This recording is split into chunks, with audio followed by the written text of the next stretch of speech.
Welcome to the Stronger Than Steel podcast with your host, Austin Davidson and John Keir, talking Steelers all the time. Now, here's Austin and John. Hello and welcome back to the Stronger Than Steel podcast. My name is John Keir, and joining me as always is my co-host Austin Davidson. Heyo! It's Season 2, Episode 49. It is early Sunday morning in Rochester, New York for me. Austin, as always, from Long Island, New York. It's a good week to be a Steelers fan. Their football week is already over, having played on Thursday night, and it was quite a convincing win. The Steelers moved to 8-2 on the season, well in first place in the AFC and the AFC North, defeating the AFC South leading Titans by a final score of 40-17. Austin, the Steelers finally get the monkey off their back on offense. They finally put up 30-plus points and then break the 40-point barrier as well. This was a complete performance. The offense, as I just mentioned, going over 40 points. 4 touchdown passes from Ben Roethlisberger. 10 catches for 144 yards and 3 touchdowns from Antonio Brown. On the defensive side, 5 sacks, 4 interceptions. This was probably, in fact, I'd say easily the most complete game of the season for the Steelers. Would you agree, and what other takeaways did you have from this game? Oh, I totally agree. This is the most complete game on all fronts, is finally the offense almost being perfect here. And then my other takeaways were that this game was fantastic to go back and rewatch. I couldn't watch the full version. I was at work, sadly. I got to catch the end of it, but I rewatched the rest of it, and it was a huge win for the team. My second one is I don't think we're going to see a better game than this in a while. Offense and defense did fantastically together, as well as special teams. And Ben still has it. Ben just showed that he can still play at a super high level like he has in the past. What are your quick takeaways from this? Well, the Steelers showed in the second half particularly, but for the most part in this entire game, they showed what they can actually do, what their potential can finally be realized, and that this is how good that they can play, and then that's scary for the rest of the league. The defense, I think, played very well against a unit that's pretty tough to prepare for on a short week, given the nature of Marcus Mariota and the fact that he is a good dual-threat quarterback and the type of offense that the Titans have. So I was impressed with the way the defense played. And Antonio Brown, in my opinion, was the best player on the field. I don't think you'll disagree with me on that, Austin. But Ben Roethlisberger's performance was easily his best of the year. And as you just said, he still got it. That plus the last couple drives against the Colts last week shows me that he's playing his best football right now. And that's a very good thing for the Steelers going forward. So there's a lot of good things to like, and we'll get into that. But first, Austin, let's get into some injury news. A quick scare towards the end of the game. Cameron Hayward went down, didn't get up for a while, but he did return to the injury. It was undisclosed. I don't know if you've seen anything since then. Have we learned anything regarding the nature of Hayward's injury? Nah, he later came back into the game, so it couldn't have been too bad. Very true. Anthony Chickillo, reserve outside linebacker, left the game with an ankle injury, but also returned to the game later as well. Nothing beyond that as far as I know. Besides that, we have other players returning from injury, such as Vance McDonald, Mike Mitchell, and Joe Hayden, who are on the mend. Hopefully we'll know more about how long they'll be out upcoming. But as we know, the Steelers have a few days off now before they get started on Week 12. So, Austin, let's talk about the offense's breakout performance. What went right in the game on Thursday? Well, I mean, how did they turn it around after not exactly sleepwalking, but they also kind of disappointed after they started so well on that opening drive in the first half? Well, the offense starts with the quarterback, and man, was Ben on fire, especially coming out in that second half. That Ben to Antonio Brown connection was unstoppable for most of the night, and it's just a shame that he was 1 yard off of a 300-yard game. It would have made my bold prediction of 300 yards and 3 touchdowns even closer. But Ben thought my prediction wasn't bold enough anyway and threw 4 touchdowns. Speaking of those touchdowns, 3 of them went to the greatest of all time, Antonio Brown. One of them being possibly the catch of the year, as he made a catch against the side of his helmet. But wait, you thought I was done talking about Ben? I am not. On Antonio Brown's first touchdown catch, Ben drew the Titans off sides to get a free play, which is, if I counted correctly, his 7th time this year using a hard count to draw the opposing team off sides. And I just wanted to commend him for that and allowing Brown to have the chance to take down a ball in double coverage, which he did. He got the touchdown. Elsewhere, it felt really nice that everyone was contributing here. Juju had 4 catches for 47 yards. Jesse James had 5 catches for 21 yards and a touchdown. And Brian even had 2 catches for 30 yards. So while not the most yards through everyone, Ben was spreading the ball and everyone was getting involved. Then Le'Veon Bell did great too. Not in terms of rushing, really. They sadly took away what looked like a touchdown run at first glance, but as a whole, me and John were... You still there? All right, well, Hello? You there? Yeah. Can you continue? It seems like we dropped you for a second. All right. Sorry, I was mid-sentence. I'll go back to talking about Le'Veon Bell, but they sadly took away what looked like a touchdown at first glance from him. But me and John were just talking about how he wasn't being involved in the passing game as much. And what did he go and do? He snatched 9 catches for 57 yards, making him the second leading receiver on the team. One of those catches was a great one, too. Ben threw as he was getting hit, so it was short. Bell worked towards it and caught it low, turning it upfield for a few yards. It wasn't like the greatest play ever. It was just he worked towards the ball and made a good catch. He also saved Ben from dying to Wesley Woodyard, throwing his whole body at him when he had a clear lead to Roethlisberger.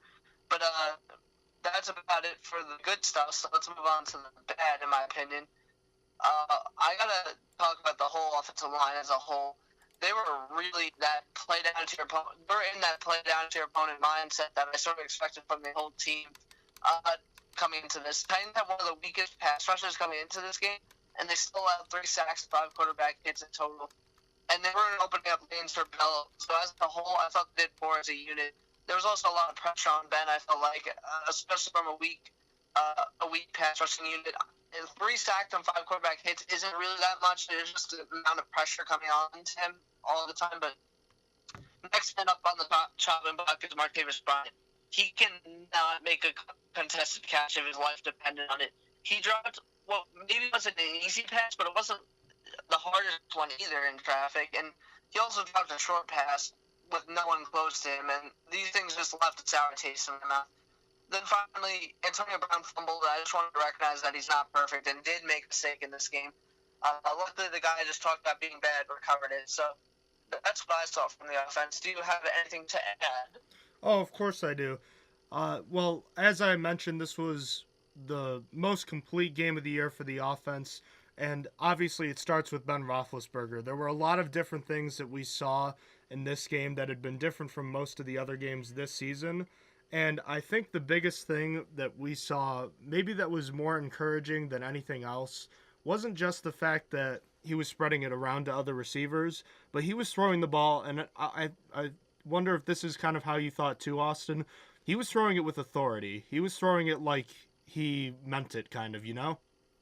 Oh, yeah, he definitely had confidence in his throws. It was very strange because I think probably the best games he had played to that point were probably, I guess, the last few drives against the Colts, the Bengals game and the Chiefs game. And, like, he was making throws, but it also wasn't like he was throwing darts either. I felt like he was definitely doing that in this game. I have to agree. He was doing amazing here. Beyond that, he was extending the play a few times. He seemed really confident, and I think this is where we saw the big difference between what road Ben Roethlisberger and home Ben Roethlisberger are like. There were so many questions, and we've been puzzled at times too as to why Roethlisberger struggles on the road. Well, we learned a bit why that was the case. The Steelers went an up-tempo no-huddle on the first drive of the game and at parts in the later portions of the game, certainly not in the rest of the first half. I remember that. And it worked well. Roethlisberger dissected the defense, and he made plays. And the thing you mentioned where he drew the defenders offsides, and we actually heard on that play, one of the offensive linemen yelled, "Got him," and that signaled to Roethlisberger it's a free play, and he threw it up, and Brown got it, and that's obviously how the game started. It was really I don't want to call it a throwback performance, but it was a performance that was reminiscent of the great games Ben Roethlisberger has played throughout his career.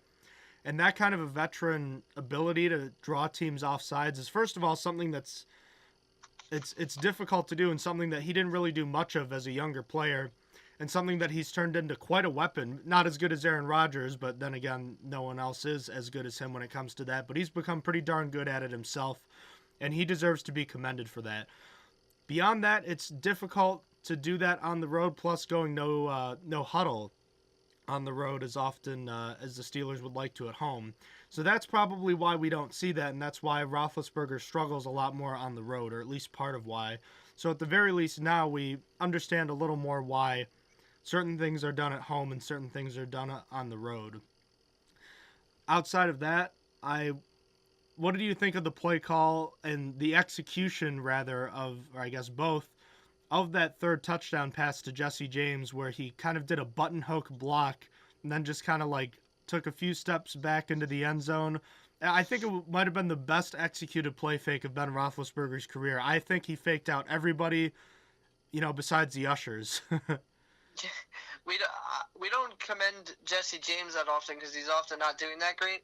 But I think Jesse James sold out really well as well. He stayed on that block for basically as long as he could, making it seem like Le'Veon Bell was getting a rush there. And then they basically all just gave up on him as he backed up because he was already blocking for like a second and a half. I think he sold that well. And then also, like you said, Roethlisberger really sold that well. I thought Bell carried it at first. The way the sky cam was looking, I thought he had, and I thought he was about to get stood up. And then my eyes caught up, and I thought it was a great play call, to be fair. I've been really taking shots at the play calling recently, but that was a really good one. Speaking of the Skycam, Austin, what did you think of its debut, the whole Madden NFL camera look to the game? I didn't like it. I personally just thought it was really weird. It didn't feel right. I felt like I couldn't really see things as well as I normally could. Interesting. What do you think of the Skycam? The first two drives, I thought it was kind of weird, and then I kind of fell in love with it. The main difference between what we normally see on the broadcast angle and what we see on the Skycam is we see how well or bad an offensive line plays, and you see the secondary a lot better. That's my favorite thing about going to an NFL football game, is being able to see the secondary and kind of what's going on between the receivers and defensive backs. And that's something you can see a lot more of, certainly down the middle. Not so much sideline to sideline, but I was very impressed with seeing things like that. Like, I could tell kind of how a running play was going to turn out for the most part, just based on the blocks. Like, I remember a specific draw play to Bell where Bell kind of had his patience, but I could tell that run was going nowhere because there were too many men there and Pouncey just couldn't get there in time. I think it's a great way of telling how well an offensive line is playing or how bad it's playing. And furthermore, I'll just kind of lead right back into the offense. As you said, I don't think this was a great day for the offensive line. They struggled opening up holes for Le'Veon Bell. He had 46 yards on 12 carries, so it wasn't awful. But at the same time, the running game didn't really play a factor. I felt like he didn't have much room to run. And Ben Roethlisberger didn't have a lot of time to throw the ball early on in the game. They got better in the second half, but you could tell he was making quick throws because he had to, and that the pocket was collapsing pretty quickly. He did get sacked 3 times. I believe that's the first time he's taken more than 1 sack in a game since the Jaguars game. So if you want to put that into perspective, the line has protected him very well this year since that point, but they didn't do a very good job on Thursday. Part of that is probably because you're playing the Dick LeBeau type defense where the blitzes are coming from everywhere, but you wanted to see a little bit better than that. Outside of that, I can't think of too much more to say. Martavis Bryant did struggle a bit, but he did come up big on a couple other occasions. He did make a couple nice grabs, 2 catches for 30 yards. You would like to see him make a couple of those other grabs. At first, that offensive pass interference penalty, I can see why it was called. I said it was a good call, but I kind of, upon inspection, don't think that was a call that really should have been made. So I think he should have had another catch, which it was a decent catch, but the one play that separates him from Juju Smith-Schuster, Austin, let me ask you, see if you remember this play. A 3rd and 11, near the goal line. Roethlisberger threads the needle, contested catch. I think there's like 3 Titans defenders there. Juju Smith-Schuster gets drilled, but he hangs onto it for a 12-yard gain, sets up a 1st and goal.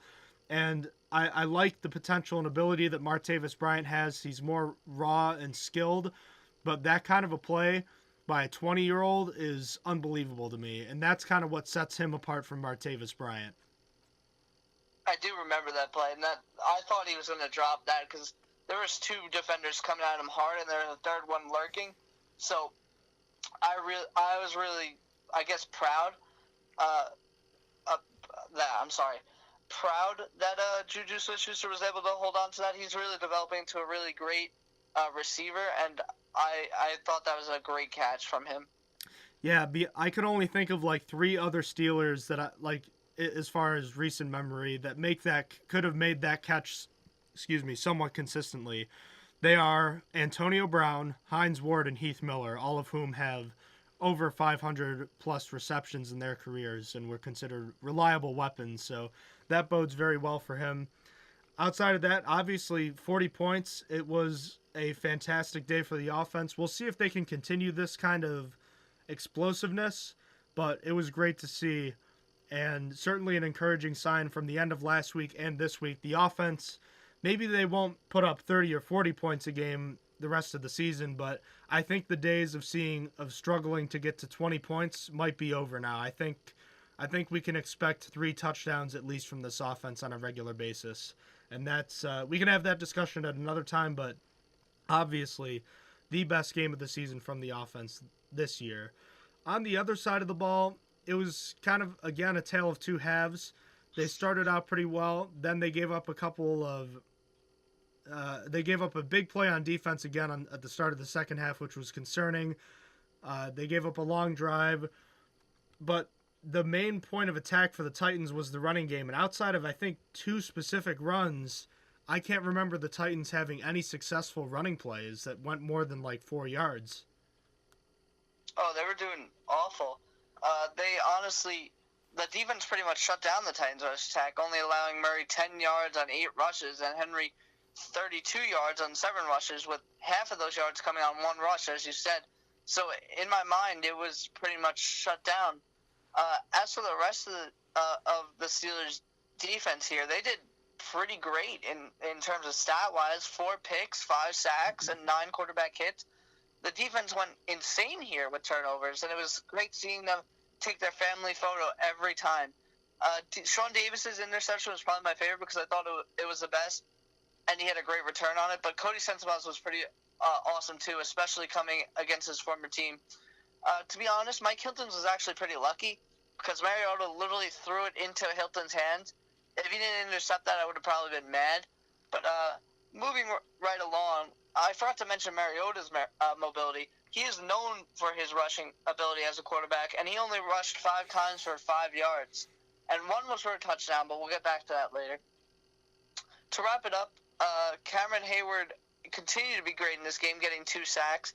Him and Vince Williams are really fighting it out to lead the team in sacks this year, with Hayward at 7 and Williams at 6. Overall, though, I thought pass rush did well against a really stingy offensive line. So shout out to everyone who got sacks and/or tackles for losses on the Steelers. Now the bad. The defense can't seem to tackle. It's been a rather recent problem, too. That this wasn't really around in the beginning of the year. 4 plays come to mind when I think of missed tackles in this game.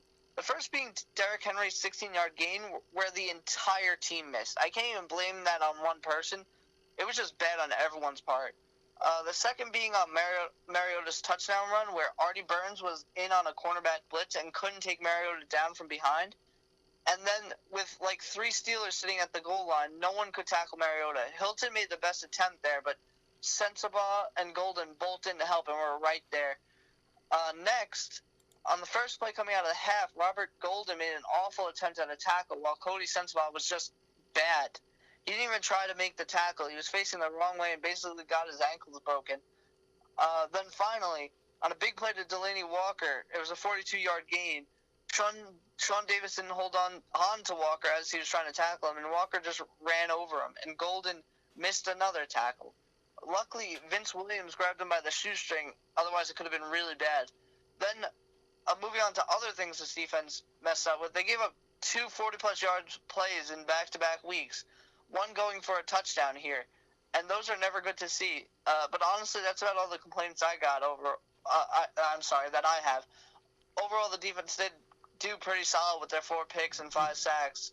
It was just these complaints. So, do you have anything to say about the defense? You covered it pretty well, but let's start with what they did well, as you did. The running game is obviously the Titans' that's the Titans' forte. They have 2 big, strong running backs who can both run the ball, in Derrick Henry and DeMarco Murray. Murray had nothing going on, and as you mentioned, 8 carries, 10 yards. His long was 5, so that means that he had, if you take away that, he had 7 for 5 yards. So he clearly did not have any room on the ground when he was running with the football. Adoree Jackson had, I think it was like an end-around play where he gained 5 yards. Mariota had 5 yards and a touchdown. He took a couple of kneel downs, I think, so you can kind of take that into account. But really, the only play he ran the ball was that touchdown. I do want to point out, though, that his speed, although he threw 4 picks, and some of them were really bad, his speed, I think he's the fastest quarterback in the NFL. He's not Michael Vick fast, but as soon as Cody Sensabaugh caught that ball, I thought touchdown like right away. And all of a sudden, there he is right in front of Sensabaugh, and I was like, wow, that kid is fast. And again, on the Sean Davis pick, he was right there. If that were pretty much any other quarterback, that's a pick six. Both of them are pick sixes the other way in my mind. So he's really fast. So keeping him to only 5 yards in that one play, albeit a touchdown, is pretty impressive. Through the air, the Steelers didn't get much pressure early on, or rather it was inconsistent early on, but they got a lot more later in the game. They finished with 5 sacks. It came from everywhere. Cameron Hayward with 2. Vince Williams had another one. Stephon Tuitt has looked really good. He had one and another one that was taken away by a penalty. The 4 interceptions, look, you mentioned it, the Mike Hilton one was kind of gift wrapped to him, but still a great play. He had a great return on it. Cody Sensabaugh, that's another bad throw by Mariota, but he jumped the route like a good veteran would. Robert Golden got one that was deflected, and last but not least, Sean Davis baited Mariota in the last one. They just had their way with him for the most part.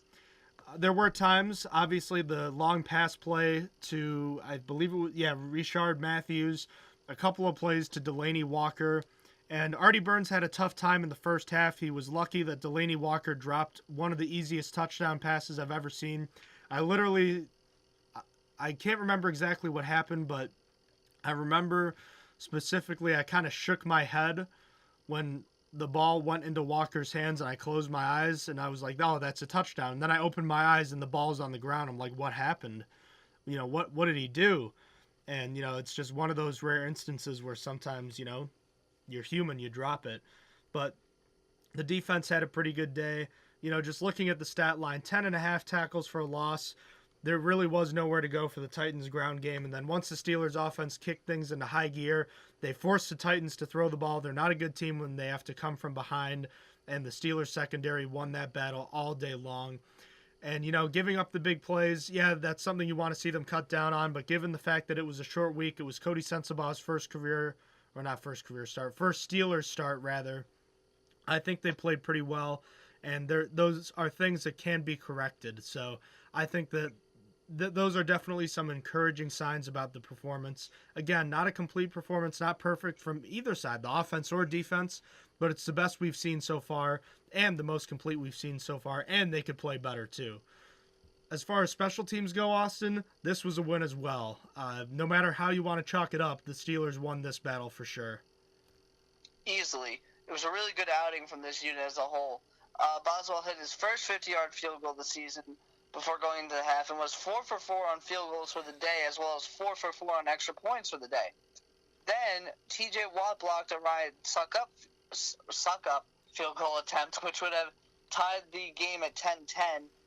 Then next, Barry had another good day, averaging 50.7 yards a punt on 3 punts and getting one of them inside the 20, which continues his track onto a better second half. And then finally, Brown actually returned punts this game, returning 2 for 23 yards, which was nice to finally see. Other than that, I don't really think I have a complaint for this unit. Maybe they gave Adoree Jackson too many yards. I really don't have anything else to complain about. Do you have anything to add? Oh, you covered it pretty well. The Steelers' return game was pretty quiet as per usual, but they had only 3 returns. Watson had one, Brown had a short one, but he also had a long one of 16 yards where he almost broke it, and he ran into his own man. I was still frustrated with him from last week, and he did do a much better job this week. I think the coaching staff talked to him. I'd still like to see him get taken off just because of the nature of punt returning, but it was a good game for him as far as returning punts. Chris Boswell was amazing, and yes, I know that the open end of Heinz Field isn't really open anymore, but he had a 50-yard field goal in that direction. That was almost unheard of for kickers prior to like 2010. And there he hit one. He hit 4 of 4 and 4 of 4. So he was 8 of 8 all day with PATs and field goals. He was amazing. And, Heinz Field is never an easy place to kick. You've got the river in the backdrop right there. It's Pittsburgh. It's, approaching winter. The field isn't always great. And he was, though. With a long of 50 yards, his first 50-yarder of the year, he was fantastic. And as far as Jordan Berry goes, he had another great game. A 59-yard punt was his long. You mentioned the one inside the 20. He punted well again when he had to. And on the other side of the ball, they blocked the Ryan Suckup kick. They almost blocked the second one. I felt like they almost blocked the PAT too. The rushing unit was good. Brett Kern was outperformed by Berry, which was interesting since Kern was leading the league in average yards per punt. And Adoree Jackson didn't really have anywhere to go on his returns. I was kind of surprised how often he returned the ball on kickoffs. He returned 5 kickoffs for only 103 yards, which is an average of 20.6 yards. And since most of them he was returning in the end zone, that means he usually wasn't even getting back to the 20-yard line, let alone the 25. So that's very good there. So just all around, and then as you mentioned, the block by TJ Watt was fantastic. And the Steelers, again, they just won the day all over here. Every single facet of the game, they were fantastic. So I'm going to just jump right into the unit grades. I gave the offense an A. An A+. Yeah, they didn't, they could have played better.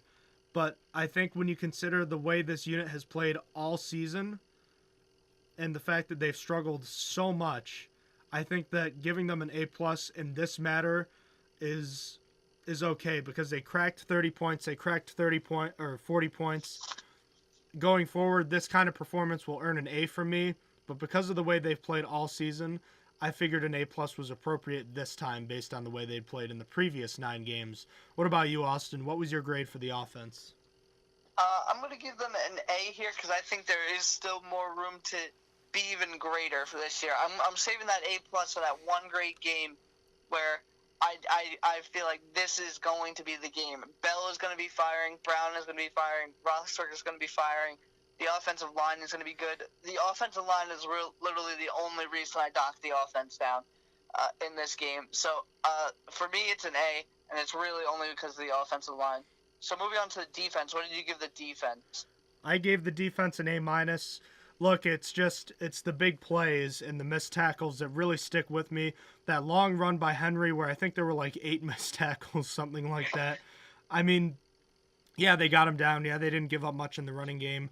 But there are days when missing that many tackles is going to really hurt you. It hurt you against the Bears. It hurt you against the Jaguars. It hurt you against the Colts last week. Or I guess 2 weeks ago now. Or not 2 weeks ago. It was last week. We're on a short week. But the point being is that you got to make those tackles and you can't give up those big plays. They will come back to hurt you at some point. And even though the Steelers got away with it this week, that's just the one thing they got to shore up before I give them an A+. What about you, Austin? What'd you give the defense? I give the defense a B+. Those missed tackles really loom large with me. I feel like it's a problem that's not being fixed, and it was a problem that didn't start off as a problem or an issue at all in the beginning of the year. So I don't know. I don't like seeing it. It's really rough. I like the defense as it was earlier in the year, and I feel like while the defense is still great, it's gotten worse as the year has progressed so far. And it's not like it's it's a roller coaster drop down. It's just they've gotten worse when they should have been improving as the year goes on. So I give them a B+, simply because of the missed tackles and the big plays they've given up. But moving on to special teams, what did you give special teams? I gave special teams an A. The kicker and punter were about as good as you could be.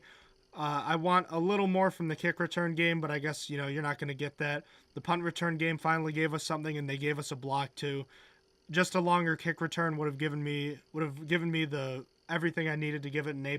But maybe I'm expecting too much. But I think maybe I'm nitpicking with giving them an A. But I think it's fair in this instance. What did you give the special teams unit? I give the special teams unit an A+ because I don't think they're going to be better than this all year. I have no faith in the return game at all. It's just so the blocked kick and the Berry and Boswell doing well here was enough to give them the A+. So we're going to go right into the awards and standout players here.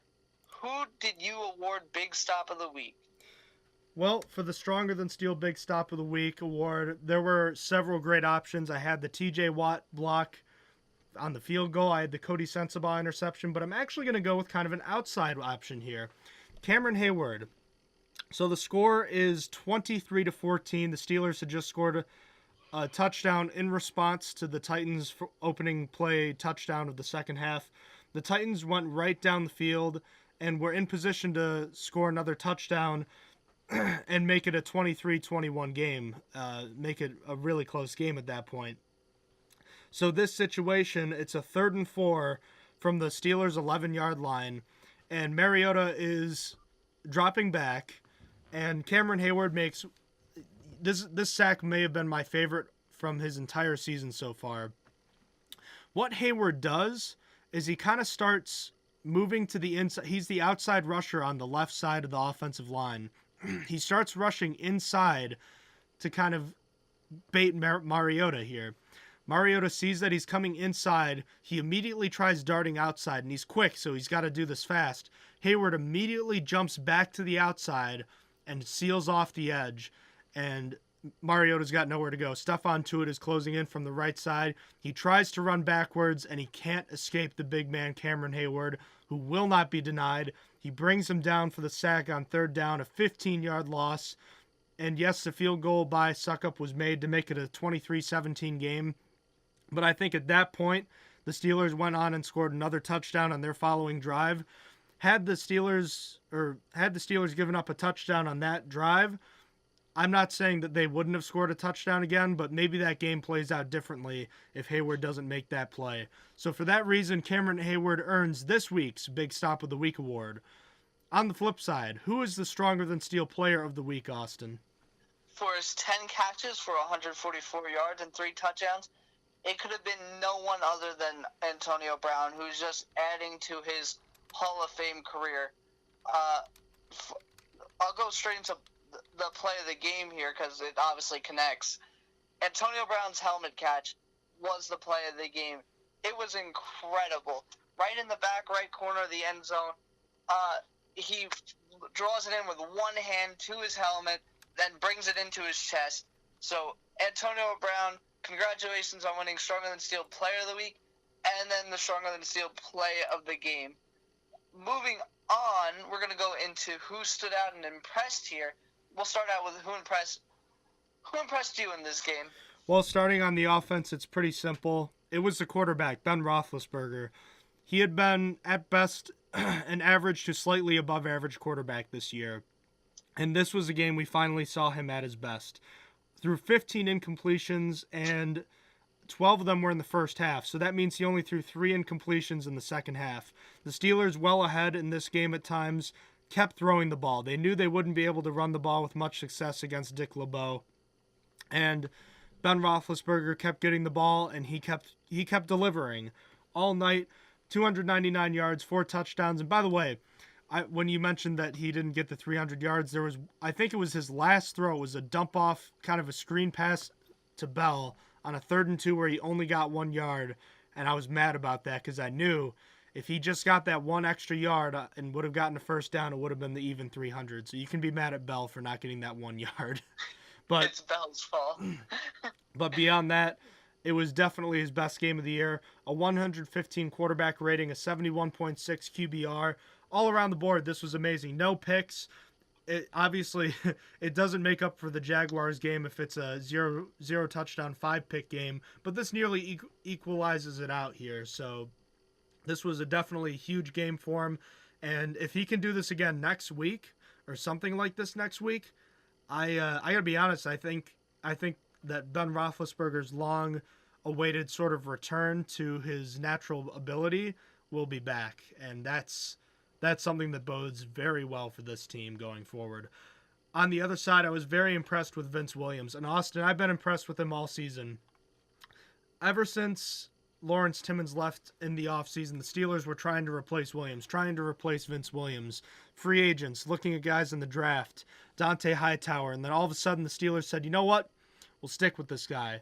And he was considered to be the weak link on the defense going into this year. But what happened? He showed that he is quite a worthy player in his own right. This season, Austin, by the way, here's something interesting to think about. Lawrence Timmons, in his 10 years with the Steelers, had 2 years where he had 6 or more sacks in a season. Vince Williams has done that now in his first full season as a starter. And there's plenty of season to go, and it's not over. It's not inconceivable he could finish with 10 sacks, as an inside linebacker no less, which is incredible for any position, really, let alone an inside linebacker where it's very hard to get sacks. But he's been fantastic. 54 tackles this season, leading the team in sacks, 3 fumble recoveries. The only thing he doesn't have is an interception, which he's not really going to be known for anyways, but I wouldn't be surprised if he got one this year too. You know, he's obviously not the type of superstar player that Ryan Shazier or Cameron Hayward is on that defense, but he's a very good player in his own right, and he's shown this year that letting Lawrence Timmons go was not a mistake, and he impressed me very much in this game for his play against Derrick Henry and DeMarco Murray, 2 guys who are bigger than him. He was not shy to the task, and he met them several times. So he played very well. I was very impressed with him. Who were you impressed with, Austin? I only have one today, but it was Mike Hilton. Mike Hilton, I just love commending him all the time. Mike Hilton, I think, is my favorite Steeler at the moment, which is really, on defense at least. And he's just come in so quick and has become such a staple of this defense. I think he said in last podcast, it might have been 2 podcasts ago, he might be the greatest nickel cornerback in football right now in the league. And he's just doing amazing. And while the interception was thrown right into his hands, he's still amazing on cornerback blitzes coming out of there. He got a tackle for a loss in this game. I just like Mike Hilton's work ethic, and I wanted to commend him some more because I can't say it enough. Beyond that, how many times did someone like Ike Taylor drop that kind of interception? A lot. Ike Taylor basically could have been a cornerback without hands. I mean, it's all about the plays you make when you're given the opportunity. Mike Hilton did that in the preseason. How often has someone not only delivered on their preseason promise, but exceeded that? That's what we've seen with Hilton this year. William Gay has almost disappeared from this defense, and I love William Gay, but Mike Hilton is a superior player. And it's amazing. Came out of nowhere. Practice squad of New England and Jaguars and fell right into the Steelers' lap. Right out of nowhere. But go ahead. Oops, sorry. What did you have to add? I was going to move on. I was just going to say that for all those people that rip on every other coach for making mistakes, Bill Belichick is human too. Mike Hilton was on his practice squad, and he's a gem with the Steelers now. So, and no, by the way, Austin asked me earlier a couple days ago if he should have felt bad for wanting a Mike Hilton jersey. Of course not. That guy makes plays. He's a fantastic player, and I think he's definitely worthy of that. I think the question is, do you get a Color Rush jersey for him? Oh, I'm getting a Cameron Hayward Color Rush jersey. That's already on the way, actually. I want a TJ Watt Color Rush jersey. I've wanted one since he was drafted. You gotta go young. That's what I was thinking. I was like, you gotta go young there. You gotta go young for a Color Rush jersey or try. I ended up going with Cameron Hayward anyway. Speaking, I went with an old guy. Well, he's not that. Wow, he actually has been around a while. He is one of the older guys on the team. That's kind of crazy. But beyond that, another interesting factoid here. Do you remember the last time the Steelers went over 30 points in a game? Besides the playoffs. Oh, outside of playoffs, was it against? I actually have no clue. I can't take a guess. It was against the Baltimore Ravens on Christmas Day, where, as it was an interesting coincidence, if you don't believe in that, it was it was certainly interesting. The last time the Steelers wore the color rush jerseys too. Wow. Huh.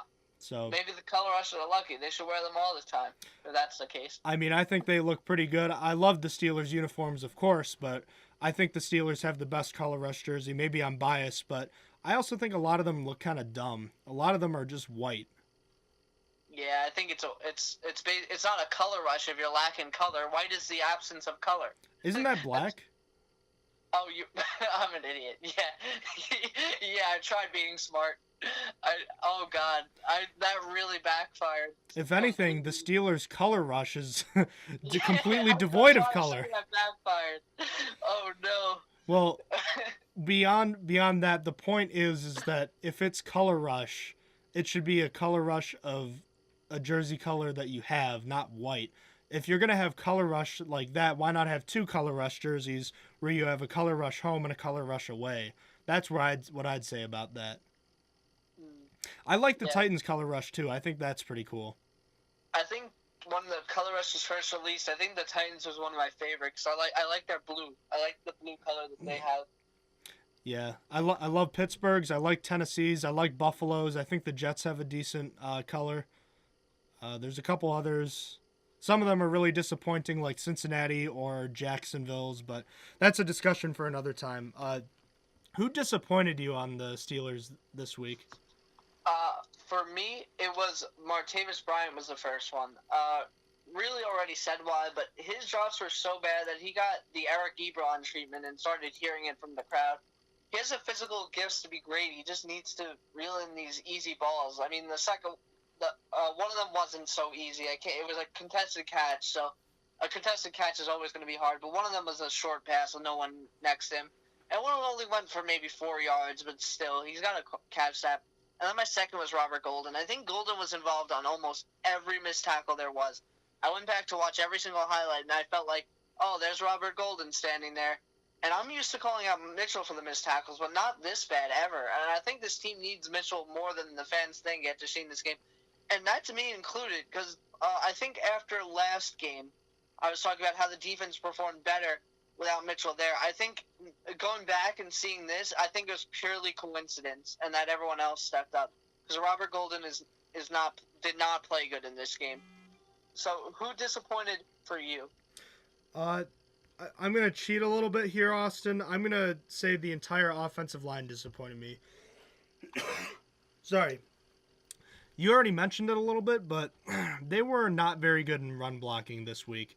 They didn't open up many holes, and Ben Roethlisberger got sacked 3 times and got hit multiple other times. They got it together in the second half, but on a night where the offense was tremendous, they were not. They were average at best. They gave up too many hits, and late in the game, you don't want to see. But I remember the play where Roethlisberger dumped it to Bell, and he kind of went across the line, basically, laterally, and picked up, I think, a first down, where he almost stiff-armed Marquise Pouncey. Pouncey, I don't know if you saw that. Pouncey kind of, tapped him, like, oh, yo, I'm right here. And Bell, was ready to stiff-arm him, but then kind of looked back and was like, oh, wait, it's Pouncey. Go ahead. Go in front of me.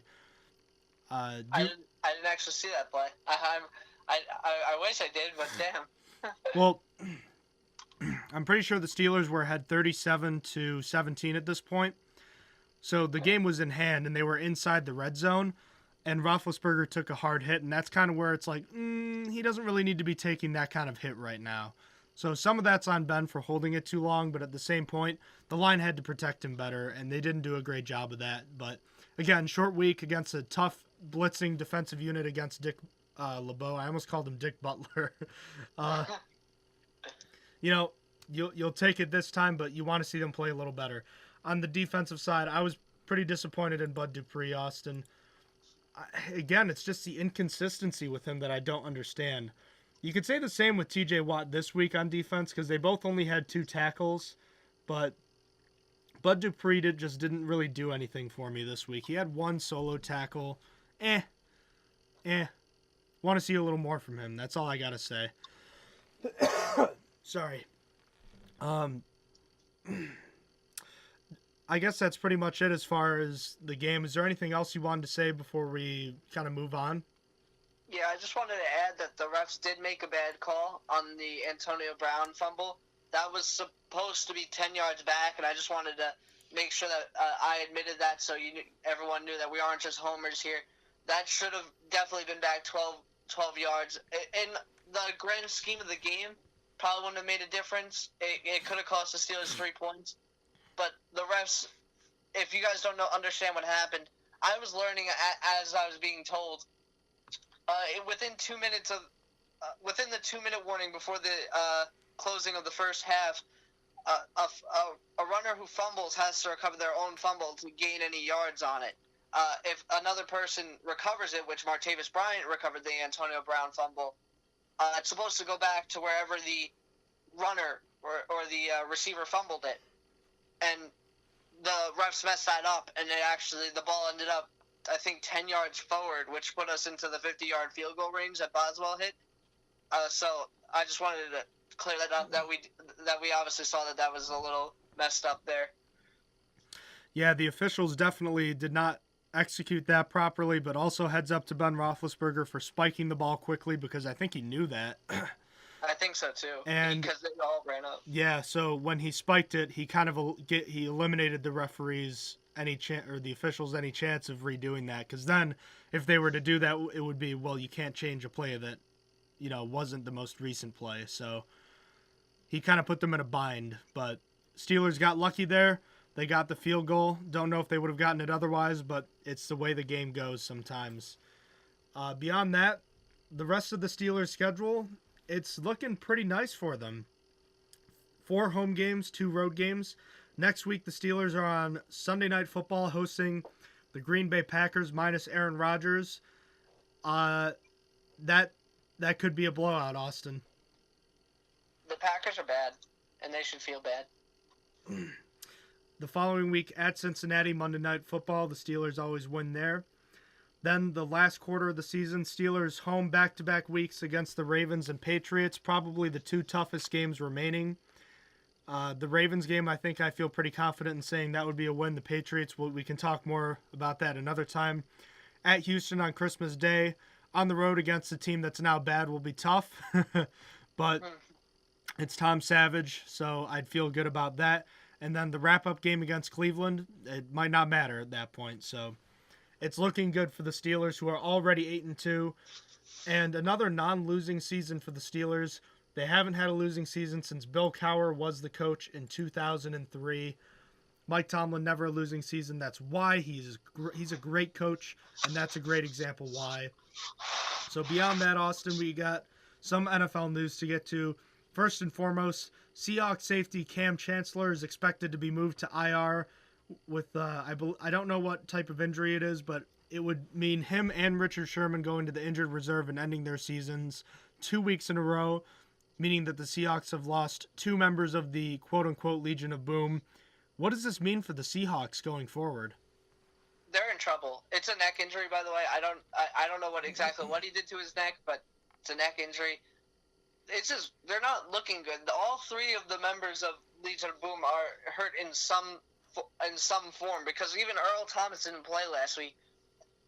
The defense without Cam Chancellor gets significantly worse. They now have a hole on one side of for one of the safety side. Like, you can't replace Cam Chancellor. He is one of the best safeties in the league, regardless of how you put it. So they lost a huge hole, and the team was. It's hard to say, but I feel like this team as a whole isn't that good. And I know it's mostly me hating the Seahawks, but I felt like they spent way too much money on their defense, and that they needed all those pieces to stay there for everything to be okay. Because obviously they didn't invest any money in the offensive line until the Dwayne Brown trade.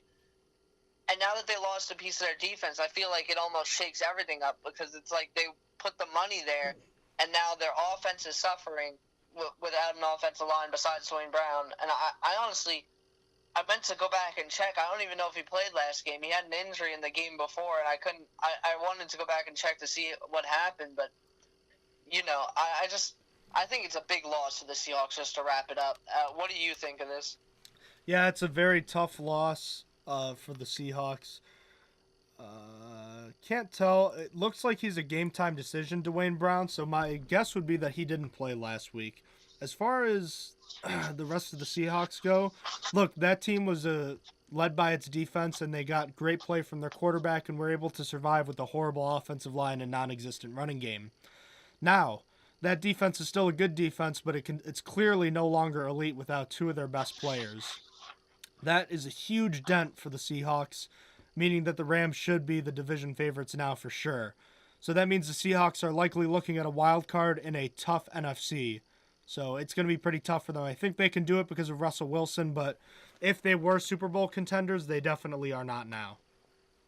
And then, last but not least, regarding NFL news, or I guess the second bit of news, the Bills have made a quarterback change. Tyrod Taylor has been benched for former Pitt quarterback rookie Nathan Peterman. Do you understand why they made this move, and do you agree with the timing of this move? No idea, no. I don't. I felt like Tyrod Taylor wasn't the problem here. I felt like Tyrod Taylor was doing decently, to be honest with you. I think he needs to leave after this season and go play for someone else where he can be a starter.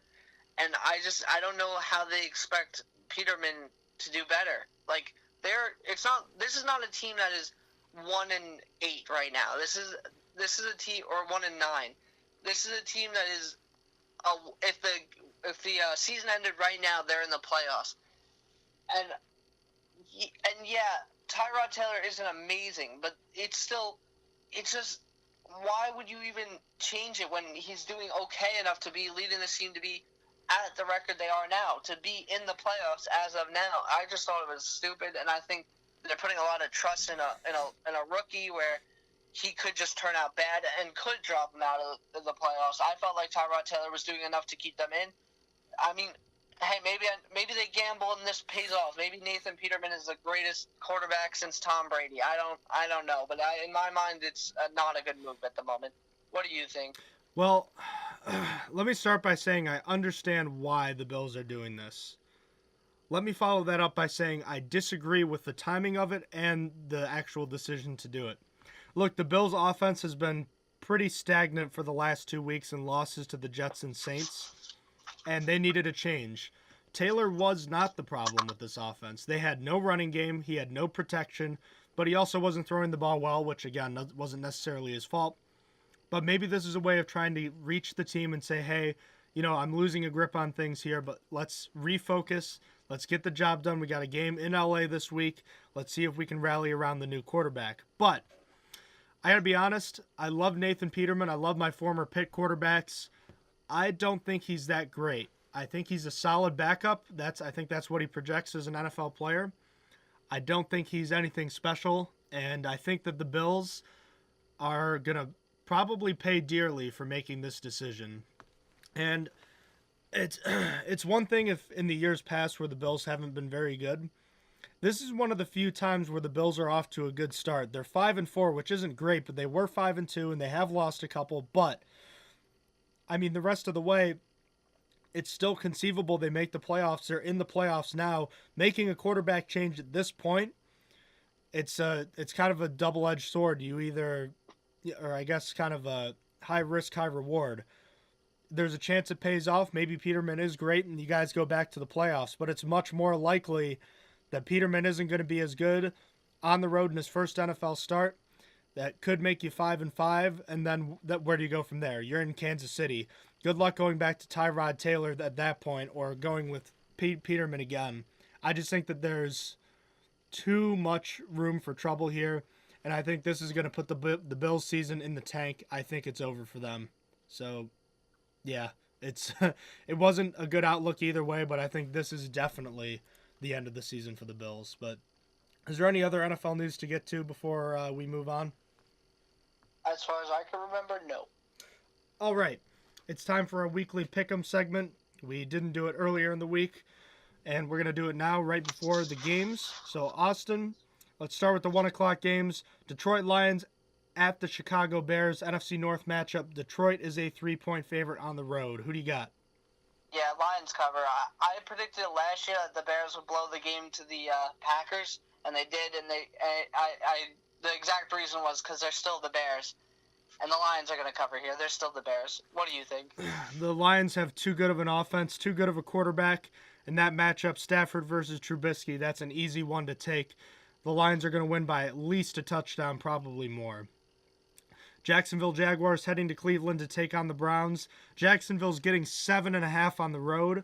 To be honest, Austin, I really wanted to take the Browns outright here, but I don't think they will. But I think this is going to be a closer game than people think. The Jaguars are missing 2 offensive line starters and Allen Hurns. They're going to have trouble moving the ball against the Cleveland defense that's played better in the last month of the season. But obviously the offense is going to be the key. And I trust Leonard Fournette more than I do Isaiah Crowell. So I'll take the Jags, but I'll take the Browns plus the points. I'm going to take the Jaguars to cover here. I have no hope for the Browns. There's never a hope for the Browns. Every season I'm like, oh, they have such high draft picks that they're going to finally start turning their season around. Nope. So I think the Jaguars cover here. Baltimore at Green Bay. First time the Ravens have ever been favorites at Green Bay. 2 points they're getting. I flip-flopped on this one a lot in my head. There's 2 things that you really need to consider. One, Brett Hundley has played better in each game that he's played this year. However, last week a good performance came against the Bears. And the second thing is that Joe Flacco is probably someone you would want to trust more than Mitchell Trubisky. However, Flacco is averaging a league worst, I believe it's 5.38 yards per attempt on the road. So I very begrudgingly and without much confidence picked the Ravens to cover. Really? I'm going to go with the Packers to win outright here. I think that Brett Hundley is going to carry this streak on to this next game. And while the Ravens defense is a hard one, I think that they're going to go on a 2-game winning streak here, and that's going to be basically the last of it for the season. So Packers win outright for me. Buccaneers at Dolphins. This is a makeup from the Week 1 game that was postponed due to weather. Both these teams are dumpster fires, but I'll take the Buccaneers because they're getting Mike Evans back, and I don't know what's going on with the Dolphins. They're just useless. I'm going to say that the Dolphins somehow surprise the world and win here and cover. I bounced back and forth here so hard because I was like, well, the Buccaneers have Mike Evans, and then I was like, well, they also have Ryan Fitzpatrick throwing to him. I was like, well, Miami doesn't even know what they're doing. I don't even think they know that they're playing football, but they might be able to do it anyway. So one of these teams should win. Let's put it that way. One of the teams should definitely win here, and then they're gonna tie. That's what's gonna happen. But ultimately, I picked Dolphins to cover. Dolphins are 1-point favorites, by the way. Next game, Rams at Vikings. Probably the premier of the early games. 2 NFC contenders. Interesting, you've got 2 quarterbacks from the former Jeff Fisher offense of the Rams last year. Both were inept last year. Now both of them are great, and that's, Rams quarterback Jared Goff, former number 1 pick, and former backup to Goff, Case Keenum of the Vikings. The Vikings are getting 2 points at home. Austin, I really wanted to pick the Vikings because I thought it made sense, but the Rams have been better on the road this year than they have been at home. And even though they're playing that tough defense, I like Jared Goff a little more than I like Case Keenum if they have to go to a shootout. I also agree. I picked the Rams to win outright. I think that Goff has been playing at a high level this year. I think Todd Gurley has been playing at a high level this year. I think it's going to overwhelm the Vikings defense, even though they're a really good defense. So Rams win outright. Next game, Washington Redskins at the Saints. I immediately picked the Saints to cover. Then I thought, this kind of has the makings of a trap game. Then I realized this is a game at the Superdome. Kirk Cousins, turnover prone lately. Saints defense. Yeah, Saints defense, actually. I'll take the Saints to cover, but I'm kind of nervous about it. I'm actually going to pick the Redskins plus 7.5 points. I think that this game is going to be a bit closer than one would expect. I think the Saints really, their big week last week really propelled them forward. And not to say that they're not good, but I think that there's a little bit of undermining the Redskins here. I think it's going to, I would have picked the Saints to cover if it was a 5-point differential, but not 7.5. That's too much. So Redskins plus the points. Austin and I are thinking along similar wavelengths here, just slightly different right now. Chiefs at Giants. Kansas City's getting 10.5 points. I don't know what happened to the Giants' defense, Austin, but they're one of the worst in the league after being the second scoring defense in the NFL last year. They gave up 31 points to the Niners and C.J. Beathard. I don't see how you can't pick the Chiefs to cover this, can you? Honestly, just to take a short break to have a discussion here, I was having a discussion with a Broncos fan about this because we're looking at how teams are doing and stuff. Janoris Jenkins, the Jackrabbit, whatever his name is, he is completely given up on the team, and I think that's part of it. Like first of all, Ben McAdoo has lost control of this team, but apparently Janoris Jenkins just won't show up to things. He won't practice as hard, and he just doesn't show up. He's checked out because his team is losing, and apparently this has been a problem with him through his career, like when he was on the Rams and stuff, that this has been a reoccurring issue, that he doesn't play hard. He doesn't put in all the effort. So I think that contributes to it. Because I was having this discussion the other day. It's just... First of all, is this discussion with one Dom? It is with Dom. Oh, yep. Dom. By the way, while we're on this subject, I'll get back to that in a second. I heard Aqib Talib last week or 2 weeks ago. I think it was last week, after a turnover, immediately sent Bradley Roby out to play defense because he was like, I'm not going right back out there. Really? I think it was towards the end of the game, but yeah. I didn't hear that. That's funny as heck, though. Demoralized that team was, but I didn't know that about Janoris Jenkins, but I can tell you that team is awful, and the coach is possibly the worst in the league. I wanted to believe in Ben McAdoo last year after they got to the playoffs, but my old roommate, one of my best friends from college, I had a at-length discussion with him about it, about how he feels, because he's a Giants fan, about McAdoo, and I kind of wasn't surprised by this, but he said he was kind of appalled and shocked that the ownership backed him so quickly, and I won't quote exactly what he said about him, but basically he said he can leave as soon as he wants to. He would be perfectly happy with him being gone. That won't fix the problems on the team right away, but I don't think the Giants are getting any better until McAdoo is out, and I think he'll be fired at the end of the year. But that's just me. I agree. I think he's gone. And just to put my input in, Chiefs cover, yeah. Yep. To sum that all up, yeah. The stinker of the 1 o'clock games, the Cardinals at the Texans. Houston's getting 1.5 at home. God. Blaine Gabbert might start for the Cardinals, and I actually have a little bit of a soft spot for Blaine Gabbert, but not as a starting quarterback. I also do for Tom Savage as the former Pitt quarterback, but they're both bad. I'll just pick the Cardinals because I think the Texans with Tom Savage are worse than the Browns. So I'll pick the Cardinals to win outright. What about you? I'm going to pick Houston to cover here. I think Blaine Gabbert is awful, so I'm going to pick Texans to cover because they still got an okay-ish defense even after all the injuries. Bills at Chargers. LA's getting 4 points. This would be different if Tyrod Taylor were starting, but because Nathan Peterman is, I'm going to take the Chargers to cover all day long. I choose Chargers to cover too. I think the Bills' defense is not as hot as when they started this year. They had 17 turnovers in the first 7 games, and I think they have one in the past 2 now. It's just they've really slowed down. So I'm going to go with the Chargers to cover here as well. By the way, Rivers was in concussion protocol, but he has been cleared, so he will start, so that's a clear advantage at quarterback. By the way, that's a 4 o'clock kickoff. The next one, Bengals at Broncos, two teams that are essentially on life support. A loss for either of them, their season is over. Let's put it that way. I wanted to pick the Bengals, who are 2.5-point dogs in Denver, but Denver at home, I just think they have a little bit of a better defense.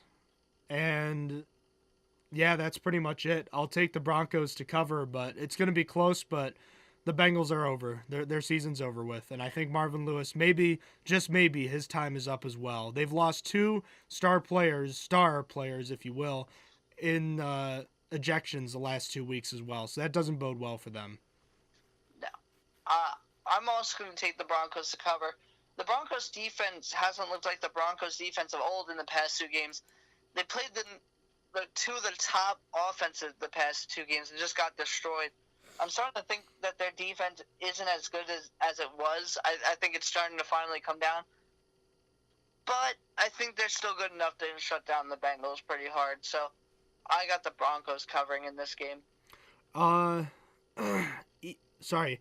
Patriots at Raiders, that's a game in Mexico City, so the Raiders fans will actually they usually get good support out there. The Patriots are 7-point favorites, though, and I gotta be honest, I think that they crush this team. The Raiders are also on life support, but it looks like the Patriots have kind of figured things out. Yeah, the Patriots are the better team. They'll win pretty handily. I actually completely agree. The Patriots cover here in quite easy fashion. The Raiders are done. I was having this discussion on Twitter too, because some Raider fan commented on a game show morning, one of the talk shows that they do for the NFL, and they were talking about the Steelers and stuff, and how they're like, oh, the Steelers are so good. It's like, oh, now you're bandwagoning the Steelers. You were a Raiders fan in the offseason. It's like, well, yeah, the Raiders looked really good in the offseason, and then just were awful. They're awful this year. There's no better way to put it. The only good win they have is against the Chiefs, and the Chiefs have been coming down. I don't even know how good of a win that is anymore, because I might have said this in a past broadcast. I can't remember, but the Vikings of last year started 6-0, and then I think they finished 7-9. I can't remember. That sounds for sure. right. That sounds right. Yeah, the Vikings were super hot. Like they were the team to beat, and then just completely died. And I'm just seeing that happen as the Chiefs lost 3 of their last 4 or 4 of their last 5. I can't remember which it was, but they're just not doing good anymore. I don't know. The Raiders are bad. That's all I wanted to say. Raiders are bad. Patriots up. Austin, I have a few line score updates because I wanted to check the Monday night game, because we'll get to that in a minute. But go ahead and check these for me and let me know if you have any changes to make, because I'm not going to. Starting with the Rams and Vikings, that's now 2.5 points for the Vikings instead of 2. To be honest with you, you could just assume all mine are correct, because I had all these. I just wasn't going to correct you. I had all the other ones. Oh, okay. So Chiefs, Giants at 10. Yep. Chargers, Bills 6.5. Yep. And then Eagles 6. Yep. Okay. I'm just going to adjust that then, just for my sake. Eagles at Cowboys. The Eagles are 6-point favorites. I'm going to take the Eagles to cover. We saw what the Cowboys look like without Ezekiel Elliott and left tackle Tyron Smith. Really bad. Really, really bad. And they're facing, the best team in football coming off a bye. This is going to be a slaughter. And this is the Cowboys' last chance for the division too. But this one is over. Now let's see them without Sean Lee as well. So, Eagles cover handily. I don't. This might be a blowout as well. A low key blowout, which it shouldn't be, but yeah. Monday Night Football, Falcons at Seahawks. Seahawks were originally 3-point favorites. Now they're 1.5, which is odd considering the Cam Chancellor news. But regardless, I'll take the Falcons winning outright. The Falcons seem to have finally started to right the ship against the Cowboys, and they should have a good day against a Seahawks defensive unit that's reeling. Even in Seattle, I think the Falcons win outright. What about you, Austin? I think the Falcons win outright, too. I don't know who's covering Julio Jones. No one on that team is good enough to cover Julio Jones, even though he's had a bad season. But still. Also, the Seahawks also have no offensive line. And while Adrian Claiborne was a one-man wrecking crew, I think that the Falcons' defensive line could go to work here again, but as a whole, not just Adrian Claiborne. So Falcons win outright for me. All right, that concludes our picks for the week. So looking back so far this year, I am 62-77. Austin is 4 games ahead of me at 66-73. The tally for the week, we're both 0-1. We both picked the Steelers to win, but Titans plus the points. I then decided to swap who was going to win just because I hadn't picked against the Steelers this year and I had a bad feeling.